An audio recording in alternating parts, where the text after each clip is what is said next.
Happy New Year, y'all. NRW, Nerds World the World. I'm Kuya P, as always, joined by the one and only Heather Hurt. How are you, Heather?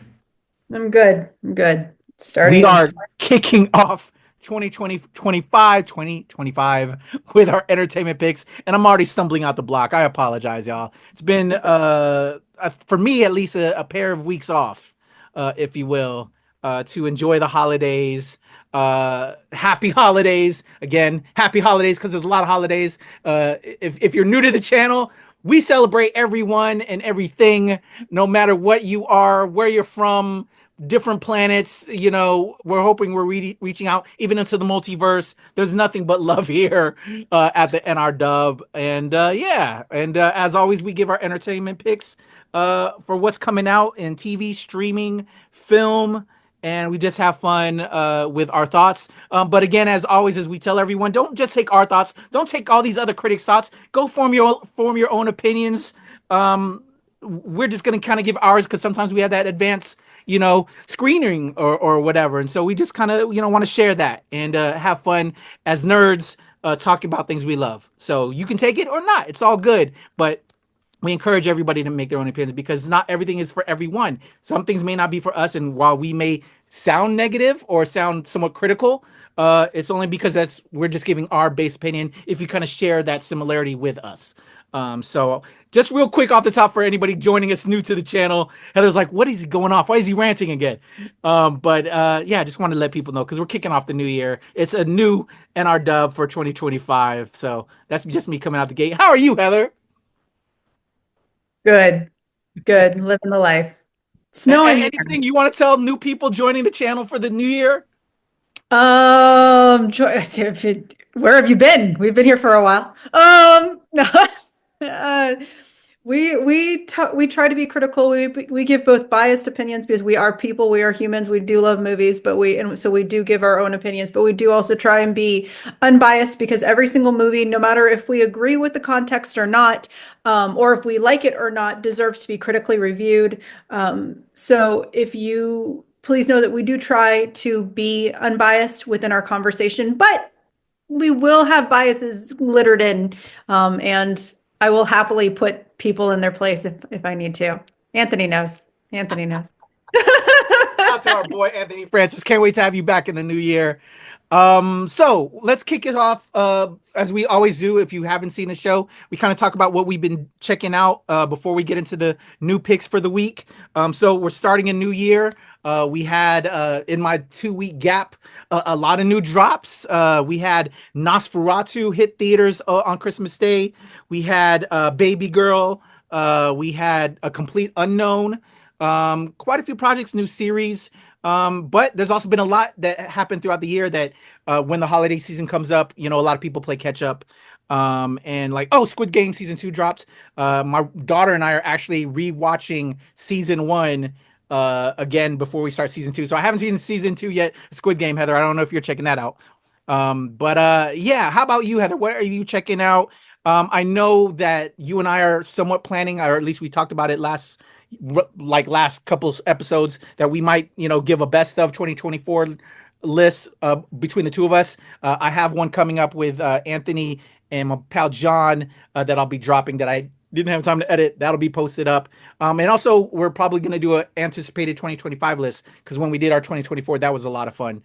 So Heather, anything you caught up with or anything you saw during that little bit of break before we get going with our picks? Yeah, it's like many people, we did use the break to catch up on stuff. A lot of stuff we started and never finished. I finally finished the Martha Stewart documentary on Netflix and the Steve Martin documentary on Hulu, I think. We had watched literally half of both of those and then just never finished. It wasn't that they weren't good, we just never finished them. We loved it, and that actually reminded us when we watched a Steve Martin documentary that we needed to watch the new season, the most recent season of Only Murders in the Building, which we did catch up on. We also finally finished Shrinking, which I watched about the first half of in preparation for my interviews. And I'll never forget, like every time I watch that, I just think about my conversation with Jessica Williams, and I'm like, I can't get her comments out of my head. And then and now we are finally watching Squid Game 2, Oh, it's Squid Game. Am I game, saying it wrong? yeah, Squid Game 2. Um, but we're excited. We were a little bit confused. We were considering going back and watching the final episode of season 1, just to catch up and make sure we remembered a couple of things. But it cleared up pretty dang quick. Because it has been, the movie is actually takes place on the third year after. So it's been 2 whole years since, and so this is the third game after the last one we saw. So it is in time with how it is. So it does kind of give you a wee bit of a recap. In the course of the plot. I won't give any spoilers away if you haven't. There's already stuff online. You can see it anywhere. But we are watching it. We're about halfway through the second season, and we're enjoying it so far. It is a different look at the games and the game, and we enjoy it. We're excited to see a more backstage pass, so to speak. So. Sweet. Okay. Yeah. But Making yeah. my way there, Heather. I'm excited to finally get to it. I've had to wait for my daughter to be available with her time for us to watch it, because you can't watch it without me, Dad. And so, I love that time with her. So definitely looking forward to that. Started watching The Madness with my mom. She's actually in town as well. We brought her back with us from the holiday, so she's staying with us. And so she and I together have been watching The Madness on Netflix with Coleman Domingo. I wouldn't say it's great, but it's interesting. It's getting my attention, so enjoying that. Over the break, we saw Nosferatu again. Check out our review, y'all. Myself, Heather, and our pal Anthony. We kind of really went into Nosferatu there. It was interesting seeing it again. I enjoyed it a little bit more, I gotta say. I gave it some more time. But there's still some lulls in there. That is my problem with it. But I did enjoy it and caught a few more things that I did the last time. Wild Robot, that film breaks me every single time. I love that movie. Again, that and Flow, the best animated films of the year. Yeah, so a lot of that. And what else did I see? I can't think of it, but yeah, just doing some catch ups on some things and spending time with family. So really more of that, and kind of because I watch too much film and TV along with Heather as it is regularly, so kind of took a break from that over the holidays. But we have some new picks for this week, and I'm ready to dig into that, Heather. If you are, to kick us off, we have a franchise, or at least they're trying to turn it into a franchise. I don't know if this needed a part 2. Lionsgate, shout out to them. Generally hook us up with screenings. I'm going to try and reach out to them because we didn't screen this in advance. But I'm slightly intrigued, but I'm again curious because I don't know if the first one needed a sequel. We're getting Den of Thieves 2, Pantera, starring Gerard Butler and O'Shea Jackson Jr. That's my first pick out the gate. You ready to check this one out, Heather? Sure, let's do it. Let's go.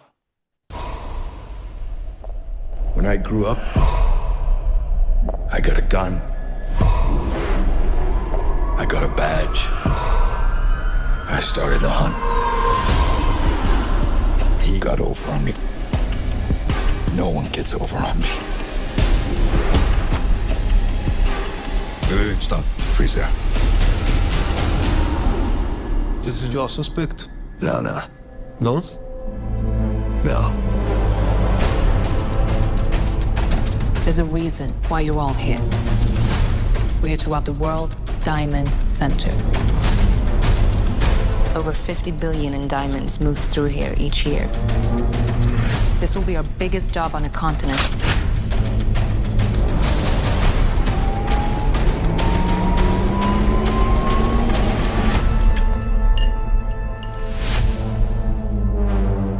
Grab a seat. Cracks me up when people pull guns on people. You're not a killer. I am. Word around the LA streets is that they fired your ass. I'm broke. And I'm sick of being a hunter. So your next job, I'm gonna do it with you. Set it up.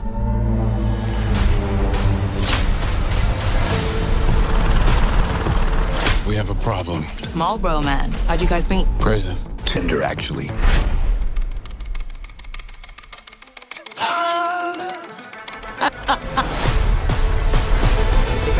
You're in the most secure building in continental Europe. There's only one place they're not looking. Up, bro. These streets, they're different. And if a mistake is made, only blood is paid. It's not about the money. It's about the challenge. Stand by. Can I get in and get out 3, 2, 1. without anyone even knowing I was there?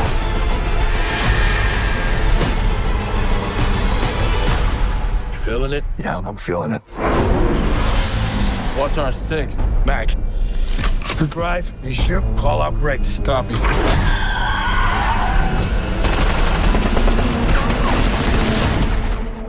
And the cop goes gangster.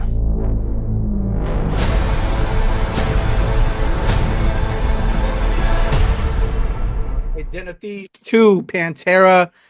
I'm curious about the Pantera aspect of this. I always think of that metal band. Maybe that shows my age because there was a metal band called Pantera. I enjoyed the first one. Did you ever see the OG Den of Thieves, Heather? I've actually never seen Den of Thieves. And honestly, that makes me think that it's just that trailer just makes me think it's a Fast and Furious knockoff. I can see that. But the crazy thing is I do love Gerard Butler. He's one of my hall passes. So like, you know, I do love him to death. But I don't know. We talked about this before when we were watching some Sly, the one for Sly Stallone. They look the same. Like we talk about movies that we love seeing action, we love all these things, but it's like a rehash of, you know, the white men and you know, they're and I'm going to say this is so cliche, the you know, the people of color who are criminals and the white men coming in and taking up their turf or being their combatants. And it's like, can we break this cycle? There's other things you can do with action. Yeah. You can show what some of the best action have women in it. I'm just going to say that, just going to throw that out there. Let's go. And they have nothing to do with cars or robbing places. But I don't know. And no hate. I have not seen Den of Thieves, so I'm probably going to say this and people are going to get mad. But like, this doesn't look special anymore. It doesn't.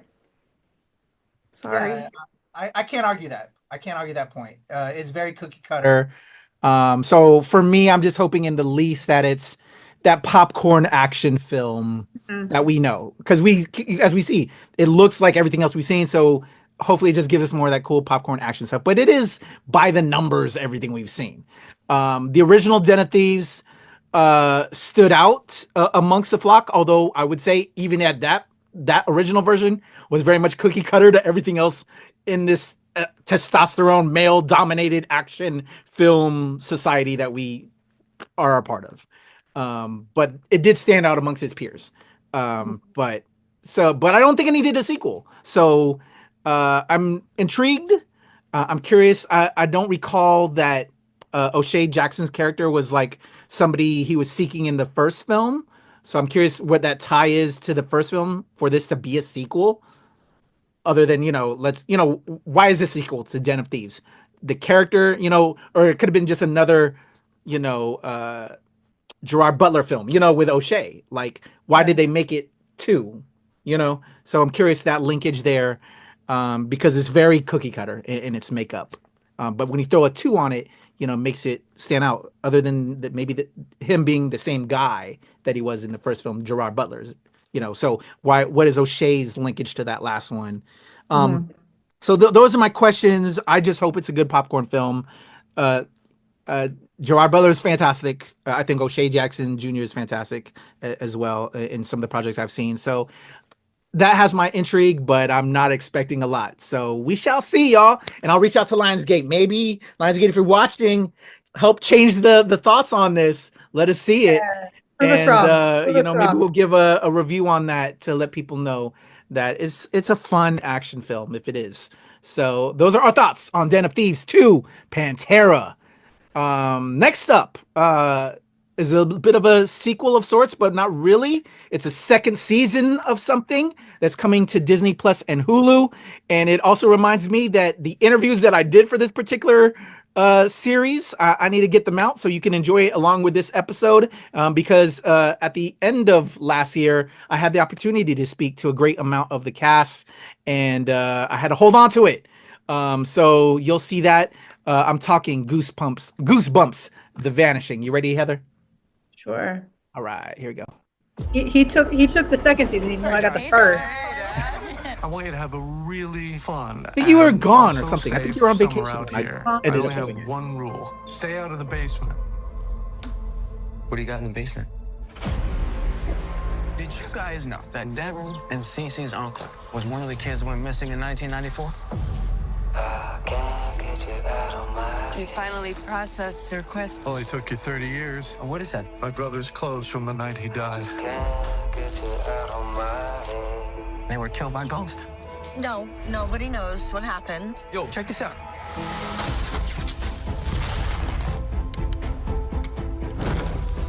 What the hell is this? Dad! Not a good time, Devin! Holy crap! There's something in my arm! Hey, what kind of plant should you always watch out for? An ambush. What's going on with that? I don't know. Trey, your car, it's in my driveway again. Trespassing. Yo, what are you doing? Are you out of your mind? It's a distinct possibility.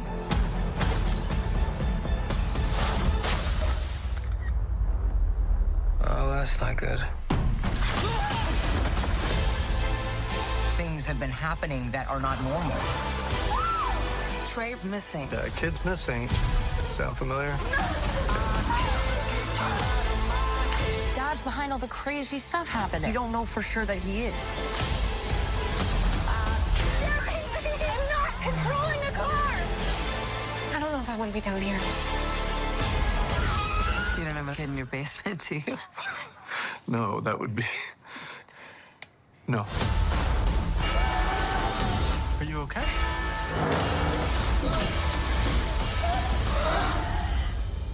Who knows how kids get these ideas? Too many horror shows on TV, I say.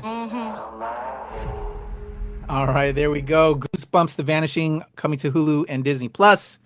Check out our interviews soon on the channel. Heather, I know you're a Goosebumps fan, and only because you were out, I think, on vacation is why I did this set of interviews for this new season. Yeah. Are you excited? Yeah, if y'all haven't watched it, the first season was pretty fun. I'm actually honestly kind of surprised of all the shows that get canceled regularly. I'm almost saying that I'm not saying Disney Plus is becoming the new Netflix when it comes to canceling shows, but with that being said, I am a little bit surprised that the series got a second season. I did enjoy the first one though. It was fun. It was good. We were talking about like popcorn stuff. This is a popcorn horror, a family horror that was pretty good. You know, almost any age could watch it. You know, at the same time, parents, please, you know your kids the best. If they can't watch horror, if they're not comfortable with horror, don't let them watch, you know, something that's a little bit darker just because it has the name of a book that kids can read. It was a little bit spooky for, I would say, little kids. But I enjoyed it. It did have a really good element of mystery to it. It was all inclusive. So technically, or sort of, there are some mysteries that could be worked into a second season. But what's really cool about it was that the first season was all inclusive. It told a story. It finished that. And it looks like, from the looks of it, this is a new story. And I'm excited for it. And that's what Goosebumps was. There were some elements of connection between each book, between the book series. But in reality, they were all their own stories. And they were all really fun to read in totality. And so, yeah, I'm down. I'm down for this. Dig it, love it. I only saw the first 2 episodes of season 1, and then you kind of, you took over, which I appreciate, because Goosebumps is a little bit after my time. I'm a older head than the Goosebumps series. I was aware of them, but I didn't really read them like that because it was after my time. But I did catch the first 2 episodes of season 1, enjoyed it. Didn't get around to back to it, although I do look forward to it. And then when I saw the first 3 episodes of the season 2 and prep for the interviews that I did, I was like, oh man, this is really cool. So having seen the first 3 episodes, I think it's awesome. It makes me want to dive back to see the first season and as well as finish out this season. So I'm looking forward to Heather. Hopefully, as these new season drops, we can hopefully get more interviews and she can enjoy it and really get into it. But yeah, it's good stuff. And it's everything Heather said. Popcorn horror for the whole family, and but also your own children of what they're able to watch. So glad you pointed that out, Heather. But yeah, fun series. Check out our interviews that'll be on the channel, and hopefully more interviews for the channel with Heather talking to the cast. But yeah, because everybody's so lovely, just great ensemble. I think both season 1 and this season 2 had some great ensemble casts, and just had a lot of fun with it, and it's a great show. So to sign off, we have one last film to close us out. Our top pick, if you will, for this week in theaters, January 10th is The Last Showgirl, starring Pamela Anderson. You ready, Heather? Mm-hmm. Let's go.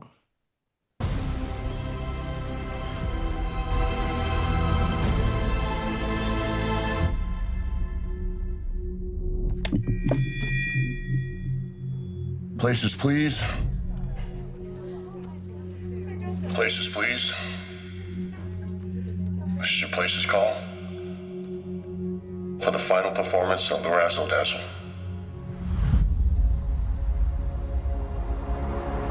I mean, Las Vegas used to treat us like movie stars. These costumes, sets.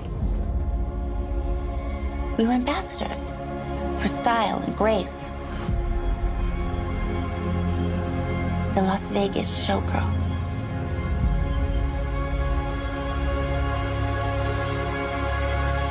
The iconic American showgirl.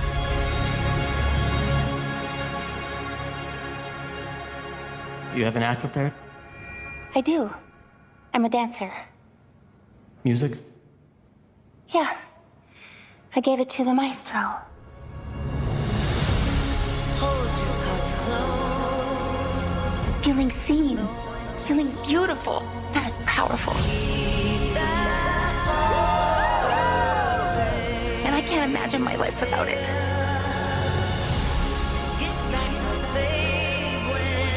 Doing a job that you don't really love, that's hard.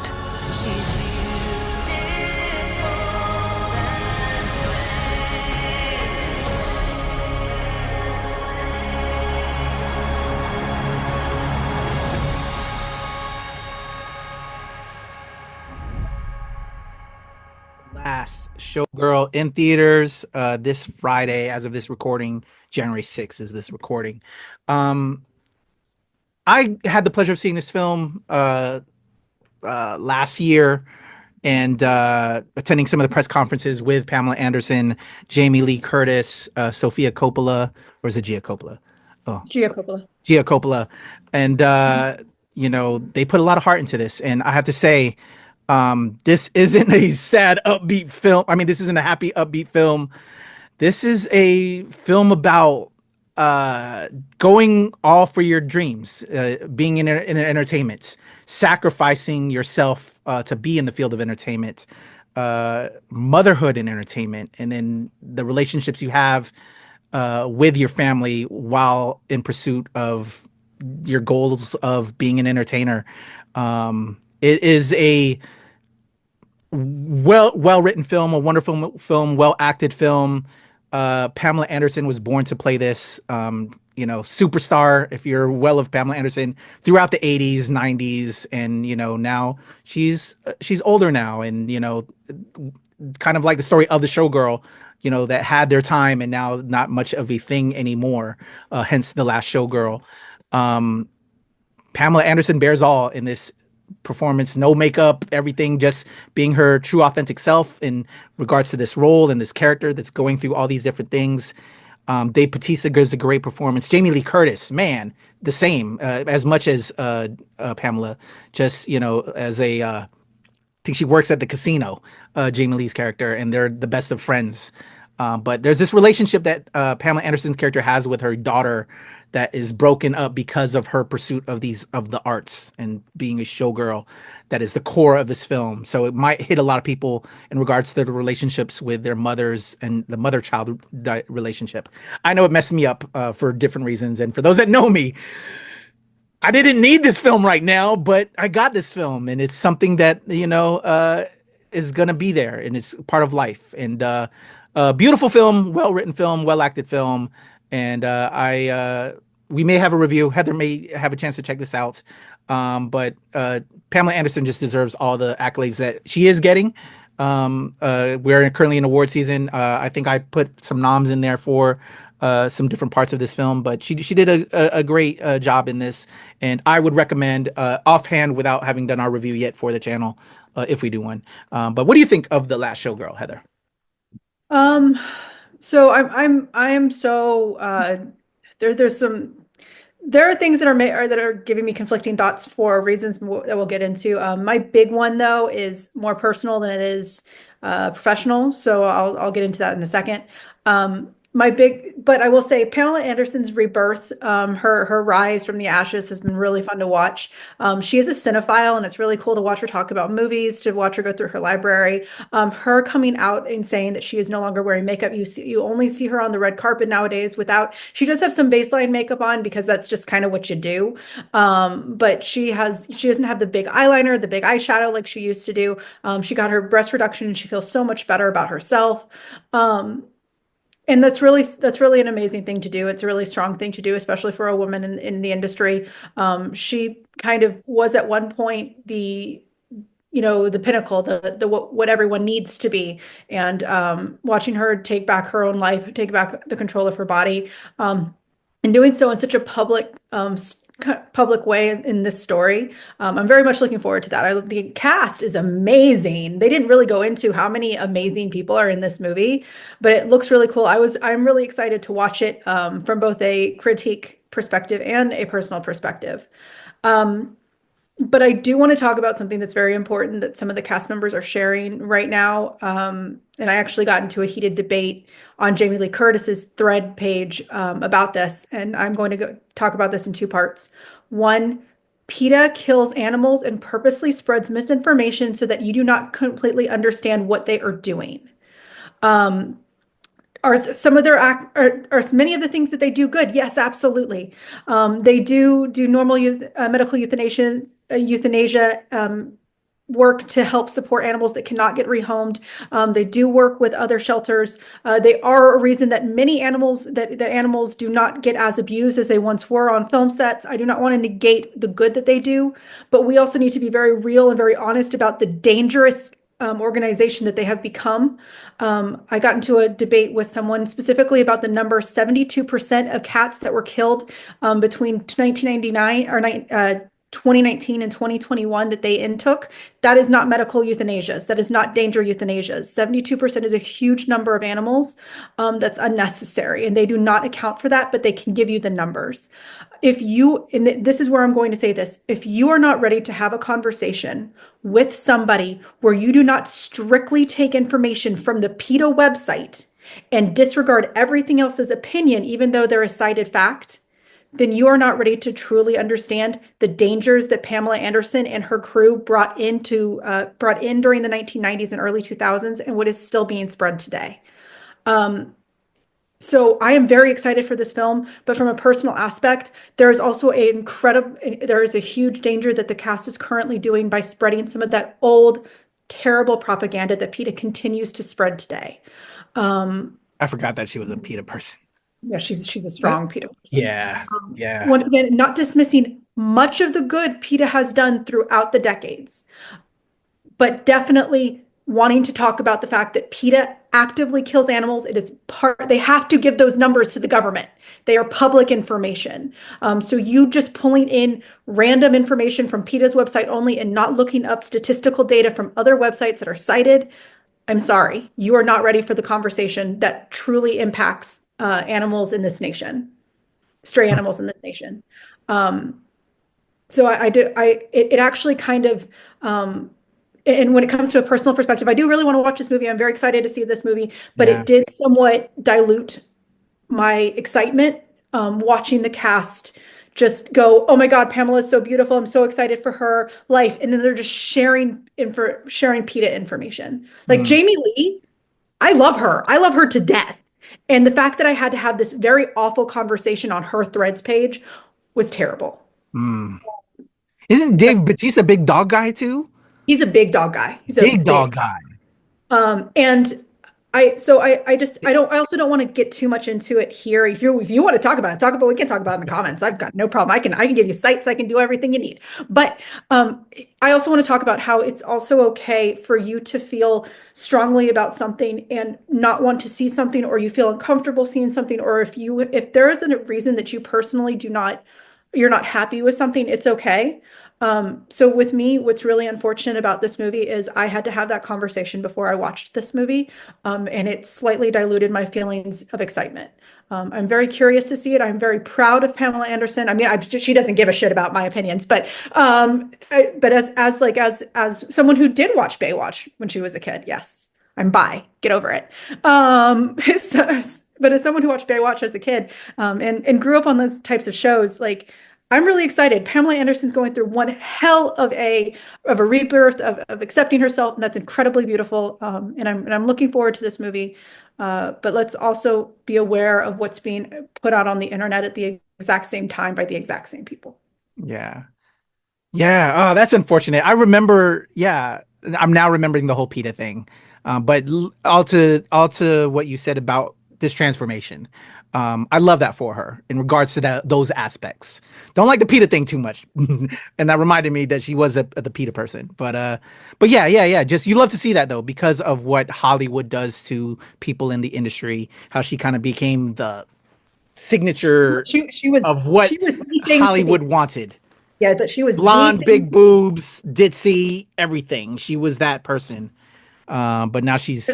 There's a great documentary about, actually, no, it's not a great documentary. She didn't want it. The Pamela and Tommy documentary. Oh yeah, and the Hulu show too. She did not want this out. She wanted to let that history die. But if you have access to Hulu, definitely go watch it and learn about some of the awful things that she had to do to herself, and how that video became all about her. He was completely almost erased from the conversation.